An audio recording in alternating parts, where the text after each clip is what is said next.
Assalamualaikum warahmatullahi wabarakatuh. Saudara Lun Bansigom dunya. Kekerasan seksual terhadap urinang dan anak mit sering terjadi di Bumi Aceh Serambi Mekah. Oleh karenanya, Lentera Meria Center gepegat kegiatan fokus grup discussion untuk ngebahas tentang fenomena meningkatnya kasus kekerasan seksual terhadap urinang dan anak mit di Bumi Serambi Mekah. Kegiatannya berlangsung di Aula Dinas Syariat Islam Mbak Uros Rasa.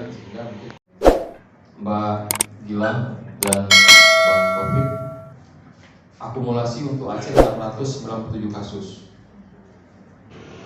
Adapun narasumber yang dihadirkan dalam kegiatannya yakni Hasan Basri, Kepala Dinas Syariat Islam Aceh Timur, Taufik Rizwan, Direktur Kapa Aceh Timur, Desti Gilang Lestari, Koordinator Gerakan Ibu Mencari Keadilan, Zulfikar Muhammad, Pengamat Hukum dan Hak Asasi Manusia, kemudian Resmiwati, Sekretaris Dinas Pemberdayaan Perempuan dan Anak.